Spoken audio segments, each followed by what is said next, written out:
Donc les déchets FAVL, pour faible activité à vie longue, ce sont des déchets, parmi les déchets radioactifs, qui sont peu dangereux, mais qui vont rester dangereux très longtemps. Ce sont des déchets aussi qui sont hétérogènes, au sens où on a plusieurs origines pour des déchets qui, in fine, sont peu dangereux, mais dangereux longtemps.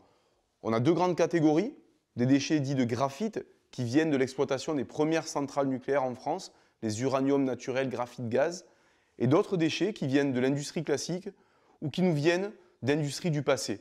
Ce sont en général des industries qui utilisaient des terres rares, qui exploitaient en fait des matériaux naturels et qui, par leur procédé, concentraient la radioactivité naturelle dans des résidus.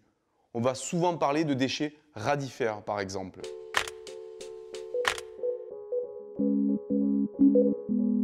Les déchets FAVL, parmi les déchets radioactifs, ce sont des déchets qui sont peu dangereux, mais qui restent dangereux longtemps. De ce fait, ils ne sont pas compatibles avec un stockage en surface. Pourquoi?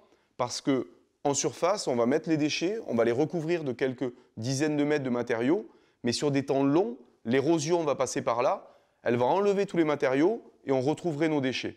Donc l'objectif pour des déchets qui ont une dangerosité longue, c'est de les éloigner de la surface du sol et donc de les mettre en couche profonde. En même temps, ce sont des déchets qui sont peu dangereux. De ce fait, on ne va pas les stocker à moins 500 mètres, puisque pour les stocker de manière sûre, on n'a pas besoin de descendre aussi profondément et donc de dépenser beaucoup d'argent pour les gérer de manière sûre. On va donc les stocker en faible profondeur, entre 10 et 50 mètres par rapport à la surface du sol.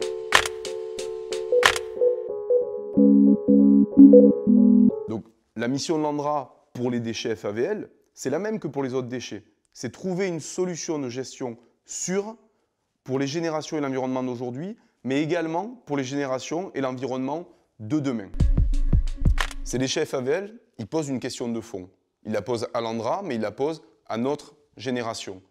Quel niveau d'effort on doit faire aujourd'hui pour atteindre un niveau de protection pour dans 10 000 ou 20 000 ans?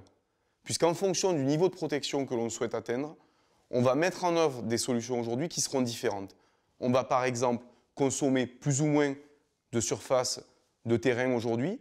On va par exemple devoir créer une installation industrielle qui va générer des nuisances ou ne pas la créer, avec l'objectif qu'on aura déterminé pour ces générations futures. En se posant de plus la question de savoir si ce qu'on estime aujourd'hui acceptable en termes de niveau de protection, les gens dans 10 000 ans en auront la même perception ou pas. Ces questions-là, il n'appartient pas à l'ANDRA seul d'y répondre, c'est vraiment un travail collectif avec l'autorité de sûreté du nucléaire d'une part, mais également les citoyens, les associations qui veulent s'intéresser à ce sujet-là, et en particulier les gens qui vivent sur le territoire sur lequel on envisage de mettre un stockage de ces déchets.